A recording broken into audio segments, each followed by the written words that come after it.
ഞാൻ നൽകിയ പരാതികൾ സത്യസന്ധമായി അന്വേഷിക്കണം.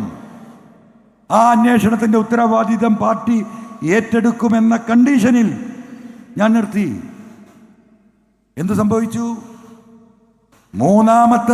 രണ്ടാമത്തെ ദിവസം കേരളത്തിൻ്റെ മുഖ്യമന്ത്രി പത്രക്കാരോട് പറഞ്ഞതെന്താ? ഈ കള്ളക്കടത്ത് സംഘത്തിന് സഹായം നൽകുന്ന ചില ആളുകൾ ഈ പോലീസിനെതിരെ ഉന്നയിച്ച ആരോപണങ്ങൾക്ക് പിന്നിലുണ്ടോ എന്ന് പരിശോധിക്കൂ. അപ്പൊ പത്രക്കാർ ചോദിച്ചു, അല്ലേ? നിങ്ങളല്ല ചോദിച്ചത്, അതാരാ? PV അൻവറാണോ? എന്താ മറുപടി? എനക്കറിയില്ല. അത് നിങ്ങൾ പറഞ്ഞോ? എന്താണ് അർത്ഥം സഖാക്കളെ? PV അൻവർ ഈ കൊള്ള സംഘത്തിന്റെ പിന്നിൽ അല്ലേ? ഈ സംഘത്തിനല്ല, മറ്റൊരു സംഘത്തിന്റെ പിന്നിൽ. ആ സംഘത്തലവൻ PV അൻവർ കഴിഞ്ഞോ? പിന്നെന്താ പറഞ്ഞത്? ഗവർണർ ഒരു കത്ത് നൽകിയിട്ടുണ്ട് അൻവറിനെ പറ്റി അന്വേഷിക്കാൻ. പേടിപ്പിക്കുക അല്ലേ? ഗവർണർ ഓഫീസുമായി ഞാൻ ബന്ധപ്പെട്ടു. ഗവർണർ അങ്ങനെ ഒരു പരാതി നൽകിയിട്ടില്ല.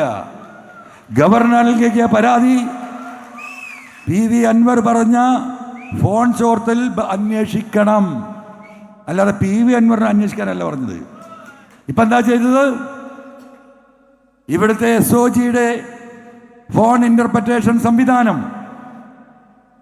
ഉപയോഗിച്ചുകൊണ്ട് അജിത് ദാസും ADGP അജിത് കുമാറും കൊച്ചിയിലും അരീക്കോട്ടും ഉള്ള ഈ സംവിധാനം ഉപയോഗപ്പെടുത്തിക്കൊണ്ട് കേരളത്തിലെ പ്രമുഖന്മാരുടെയും മന്ത്രിമാരുടെയും പൊതുപ്രവർത്തകരുടെയും വാർത്താമാധ്യമങ്ങളുടെയും ഫോണുകൾ ചോർത്തിയിട്ടുണ്ട് എന്ന് കേൾക്കുന്നു. അവിടെ ജോലി ചെയ്യുന്നവർ ഇന്ന ആളുകളാണ്. അവരിൽ ഈ മെസ്സേജ് കൈമാറുന്നത് ഇന്ന ആളാണ്. പേരടക്കം പെൻ നമ്പർ അടക്കം എഴുതി കേരളത്തിൻ്റെ മുഖ്യമന്ത്രിക്ക് കൊടുത്തു. അതിനെക്കുറിച്ച് അന്വേഷണമല്ല. ഇപ്പം ആ പരാതി കൊടുത്ത അൻവറിൻ്റെ പേരിൽ ഫോൺ ചോർത്തിയതിന് മഞ്ചേരി പോലീസിൽ പരാതി. എത്ര കേസുകൾ? ഇനി എത്ര എണ്ണം വരും? വരട്ടെ. ഒരൊറ്റ കാര്യമേ ഞാൻ വിശദീകരിക്കുന്നില്ല. നിങ്ങൾക്കെല്ലാം അറിയുന്ന കാര്യങ്ങളാണ്. മണിക്കൂറുകൾ സംസാരിക്കാൻ ഞാൻ എഴുതി കൊടുത്തിട്ടുണ്ട്. പക്ഷേ ഞാൻ അതിലേക്ക് ഇപ്പം കിടക്കുന്നില്ല. നമ്മൾ ഉദ്ദേശിച്ച നയരേഖ നിങ്ങളുടെ മുന്നിൽ ഈ സാമൂഹിക മുന്നേറ്റത്തിന്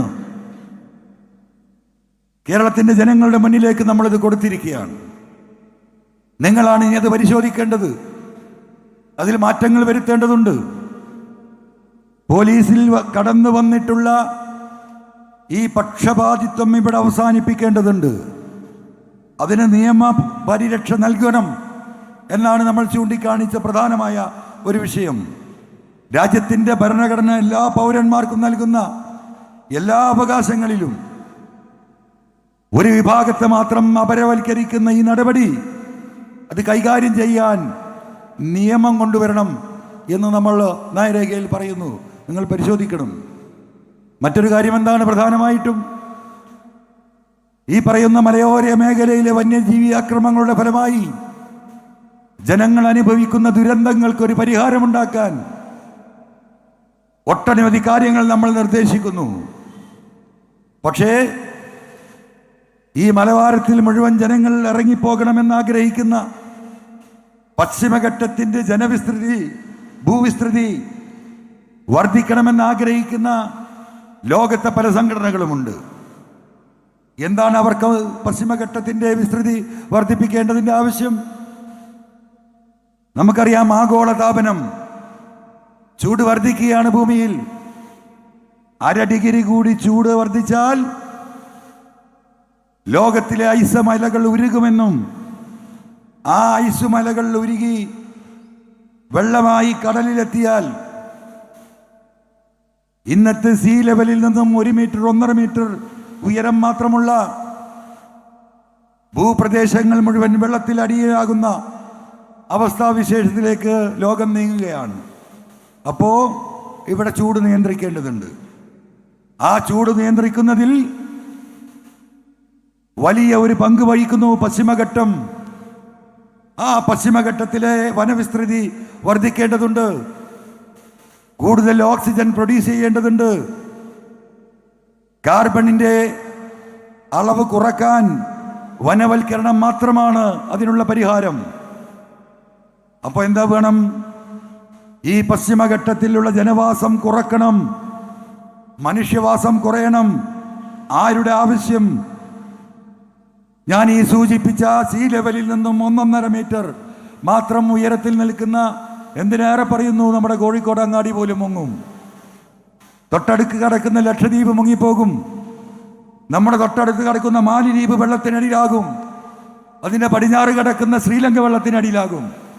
1.5 മീറ്റർ വെള്ളം സീ ലെവലിൽ നിന്ന് പൊങ്ങിയാൽ, അങ്ങനെ ലോകത്തിലെ വിവിധ രാജ്യങ്ങളുടെ അപകടാവസ്ഥയിലേക്ക് ഈ ഐസ് മലകളുടെ ഉരുക്കം പ്രശ്നങ്ങൾ ഉണ്ടാക്കുമ്പോൾ ഭൂവിസ്തൃതി വർദ്ധിപ്പിക്കാൻ ലോകത്തെ പല രാജ്യങ്ങളും കാർബൺ ഫണ്ട് നൽകുന്നു നമ്മുടെ രാജ്യത്തിന്.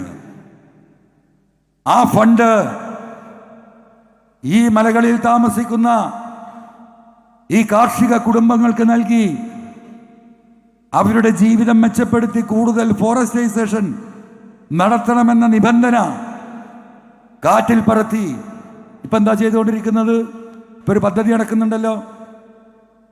എത്ര ഭൂമി ഉണ്ടെങ്കിലും 15 ലക്ഷം കൊടുക്കും സർക്കാർ. നിലമ്പൂർ മണ്ഡലത്തിൽ നിന്ന് തന്നെ ഏകദേശം 70-ഓളം കുടുംബങ്ങൾ സറണ്ടർ ചെയ്തു അവരുടെ കൃഷിഭൂമി. ആർക്ക്? ഫോറസ്റ്റ് ഡിപ്പാർട്ട്മെന്റിന്. എന്തിനാ സറണ്ടർ ചെയ്തത്? വന്യമൃഗശല്യം താങ്ങാൻ കഴിയുന്നില്ല. ഞാൻ ശക്തമായി അതിനെതിർത്തു. ഈ കുടുംബങ്ങളുടെ മീറ്റിംഗ് വിളിച്ചു ചേർത്തു. നിങ്ങളിത് ചെയ്യരുത്. കാരണം അവർ ചെയ്താൽ എന്താ അപകടം? ഒരു മേഖലയുള്ള വീടുകൾ ഒഴിഞ്ഞു പോകുന്നതോടുകൂടി ആ പ്രദേശം പിന്നെ കാട് മൂടുകയാണ്. പിന്നെ അടുത്ത് കിടക്കുന്ന അടുത്ത മേഖലയിലേക്ക്, അടുത്ത വീട്ടിലേക്കായി വന്യമൃഗങ്ങളുടെ ആക്രമണം. അതുകൊണ്ട് നിങ്ങളത് ചെയ്യരുത്. പക്ഷേ നിവൃത്തികേട് കൊണ്ട് ആളുകൾ വിറ്റിറങ്ങുന്നു കിട്ടുന്ന പൈസക്ക്. എന്താ ഈ കാട്ടാനകൾ സ്വൈരവിഹാരം നടത്തുന്നു അങ്ങാടികളിൽ? എന്താ കാരണം? ആനക്ക് തിന്നാൻ കാട്ടിലൊന്നുമില്ല.